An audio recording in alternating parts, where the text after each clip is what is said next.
Hello dear friends, അസ്സലാമു അലൈക്കും, നമസ്കാരം. Welcome back to my channel. എല്ലാവർക്കും സുഖമായിരിക്കുമെന്ന് കരുതുന്നു. ഇന്ന് നമ്മൾ തയ്യാറാക്കാൻ പോകുന്നത് സൂപ്പർ ടേസ്റ്റോട് കൂടിയ ഒരു സ്പെഷ്യൽ എഗ്ഗ് ഗ്രേവിയാണ്. അപ്പോൾ നമുക്ക് നോക്കാം ഇതെങ്ങനെയാണ് തയ്യാറാക്കിയെടുക്കുന്നതെന്ന്. നമ്മുടെ സ്പെഷ്യൽ എഗ്ഗ് ഗ്രേവി തയ്യാറാക്കിയെടുക്കാൻ വേണ്ടി നമുക്കിതിലേക്ക് ആദ്യം വേണ്ടത് കുറച്ച് സവാള ഫ്രൈ ചെയ്തെടുത്തിട്ടുള്ളതാണ്. അതിനുവേണ്ടി നമ്മളിവിടെ 3 മീഡിയം ടൈപ്പിലുള്ള സവാള ചെറുതായിട്ട് കട്ട് ചെയ്തതിന് ശേഷം ഓയിലിലിട്ട് നന്നായിട്ട് ഫ്രൈ ചെയ്തെടുത്തിട്ടുള്ളതാണ്.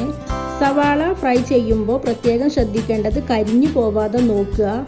അത്യാവശ്യം ഗോൾഡൻ കളർ ആകുമ്പോഴേക്കും നമ്മുടെ സവാള നല്ല ക്രിസ്പി ആയിട്ടുണ്ടാകും. അതിനുശേഷം ഓയിലിൽ നിന്നും മാറ്റുക. ഇനി നമുക്ക് ചൂടോടെ തന്നെ മിക്സിയുടെ ചെറിയ ജാറിലിട്ട് നന്നായിട്ടൊന്ന് പൊടിച്ചെടുക്കാം. ഇപ്പോൾ നമ്മുടെ സവാള ഫ്രൈ ചെയ്തത് നന്നായിട്ട് പൊടിച്ചെടുത്ത് മാറ്റി വെച്ചിട്ടുണ്ട്. ഇനി നമുക്ക് എങ്ങനെയാണ് എഗ്ഗ് ഗ്രേവി തയ്യാറാക്കിയെടുക്കുന്നതെന്ന് നോക്കാം. അതിനുവേണ്ടി നമ്മളിവിടെ സവാള ഫ്രൈ ചെയ്തെടുത്തിട്ടുള്ള ഓയിലിൽ നിന്നും 2 ടേബിൾ സ്പൂൺ അളവിലുള്ള ഓയിലാണ് ഈ പാനിലേക്ക് ഒഴിച്ചു കൊടുത്തിട്ടുള്ളത്. ഇനി നമുക്ക് ഈ ഓയിൽ നന്നായിട്ട് ചൂടായി വരുന്ന സമയത്ത് 1 ടീസ്പൂൺ അളവിൽ ഇഞ്ചി വെളുത്തുള്ളി പേസ്റ്റ് ആഡ് ചെയ്ത് കൊടുക്കാം.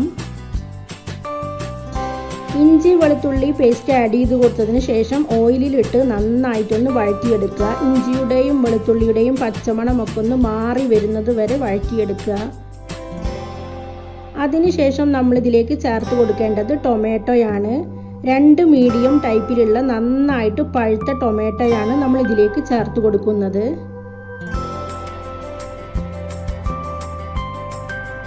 ഇനി നമുക്ക് ഈ എഗ്ഗ് ഗ്രേവിയിലേക്കുള്ള ഉപ്പും കൂടി ആഡ് ചെയ്ത് കൊടുക്കാം.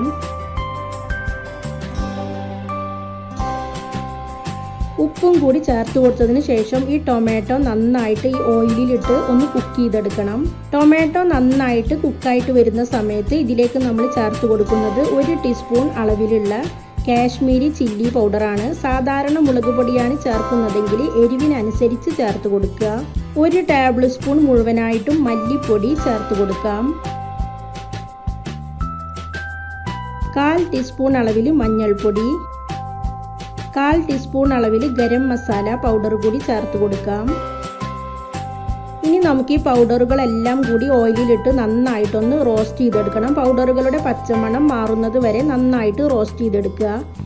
ഇതിനു മുൻപ് നമ്മൾ 2 എഗ്ഗ് ഗ്രേവി അപ്ലോഡ് ചെയ്തിരുന്നു. അത് രണ്ടും 2 ടേസ്റ്റാണ്. അതിൽ നിന്നും തികച്ചും വ്യത്യസ്തമാണ് ഈ ഒരു എഗ്ഗ് ഗ്രേവി. അടിപൊളി ടേസ്റ്റാണ്. എല്ലാവരും ഒന്ന് ട്രൈ ചെയ്ത് നോക്കണം. ഇനി നമ്മൾ ഇതിലേക്ക് ചേർത്ത് കൊടുക്കുന്നത് കാഷ്യൂ നട്ട്സ് അരച്ചെടുത്തുള്ളതാണ്. ഏകദേശം ഒരു 10-12 കാഷ്യൂ നട്ട്സ് 5 മിനിറ്റ് നേരം വെള്ളത്തിലിട്ട് വെക്കുക. അതിനുശേഷം നല്ല ഫൈൻ പേസ്റ്റായിട്ട് മിക്സിയുടെ ചെറിയ ജാറിൽ ഒന്ന് നന്നായിട്ട് അരച്ചെടുത്താൽ മതി. കാഷ്യൂ നട്ട്സ് പേസ്റ്റ് കൂടി ആഡ് ചെയ്ത് കൊടുത്തതിന് ശേഷം എല്ലാം കൂടി നമുക്ക് നന്നായിട്ടൊന്ന് മിക്സ് ചെയ്തെടുക്കാം.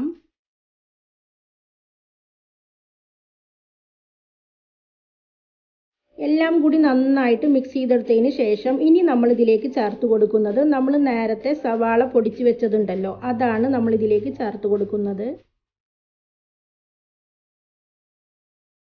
ഇനി നമുക്ക് ഇതെല്ലാം കൂടി വീണ്ടും നന്നായിട്ടൊന്ന് മിക്സ് ചെയ്ത് കൊടുക്കാം. ഇനി നമ്മൾ ഇതിലേക്ക് ചേർത്ത് കൊടുക്കേണ്ടത് ഗ്രേവിയിലേക്ക് ആവശ്യമായിട്ടുള്ള വെള്ളമാണ്. നന്നായിട്ട് തിളപ്പിച്ച വെള്ളം തന്നെ ആഡ് ചെയ്ത് കൊടുക്കുക. പച്ചവെള്ളം ആഡ് ചെയ്ത് കൊടുക്കരുത്. വെള്ളം കൂടി ആഡ് ചെയ്ത് കൊടുത്തതിന് ശേഷം ഇതെല്ലാം കൂടി നമുക്ക് നന്നായിട്ടൊന്ന് മിക്സ് ചെയ്തെടുക്കാം. ഇനി നമുക്കിത് അടച്ചു വെച്ച് ഒരു 5 മിനിറ്റ് നേരം ലോ ഫ്ലെയിമിൽ കുക്ക് ചെയ്തെടുക്കാം. ഇപ്പോൾ ഏകദേശം ഒരു 5 മിനിറ്റ് കഴിഞ്ഞിട്ടുണ്ട്. നമുക്കിനി ഇതൊന്ന് തുറന്ന് നോക്കാം. നമ്മുടെ ഗ്രേവി ഇവിടെ നന്നായിട്ട് കുറുകി വന്നിട്ടുണ്ട്. ഓയിലെല്ലാം നന്നായിട്ട് തെളിഞ്ഞു വന്നിട്ടുണ്ട്. ഇനി നമുക്ക് ഇതിലേക്ക് എഗ്ഗ് കട്ട് ചെയ്തത് ഇട്ട് കൊടുക്കാം. ഈ ഒരു എഗ്ഗ് ഗ്രേവി നമ്മുടെ ഇടിയപ്പത്തിലേക്കും സാദാ അപ്പത്തിലേക്കും എല്ലാം അടിപൊളി കോമ്പിനേഷനാണ്. നല്ല ടേസ്റ്റാണ്. ട്രൈ ചെയ്ത് നോക്കാൻ മറക്കരുത്. എഗ്ഗ് ഇതിലേക്ക് ഇട്ട് കൊടുത്തതിന് ശേഷം നമുക്ക് ഈ മസാലയുമായിട്ട് ഒന്ന് നന്നായിട്ട് കോട്ട് ചെയ്തെടുക്കാം. ഇനി നമുക്ക് ഫ്ലെയിം ഓഫ് ചെയ്യാം. ഫ്ലെയിം ഓഫ് ചെയ്തതിന് ശേഷം നമുക്ക് ഇതിലേക്ക് കുറച്ച് മല്ലിയില കട്ട് ചെയ്തത് കൂടി ആഡ് ചെയ്ത് കൊടുക്കാം. അപ്പോൾ ഇത്രയേ ഉള്ളൂ. സൂപ്പർ ടേസ്റ്റോട് കൂടിയ നമ്മുടെ സ്പെഷ്യൽ എഗ്ഗ് ഗ്രേവി തയ്യാറായി കഴിഞ്ഞു. എല്ലാവരും ട്രൈ ചെയ്ത് നോക്കണം. എൻ്റെ വീഡിയോകളും റെസിപ്പികളും നിങ്ങൾക്ക് ഇഷ്ടമാവുന്നുണ്ടെങ്കിൽ സബ്സ്ക്രൈബ് ചെയ്ത് സപ്പോർട്ട് ചെയ്യാൻ മറക്കരുത്. ഇൻഷാ അല്ലാ വീണ്ടും കാണുന്നത് വരെ ബൈ ബൈ.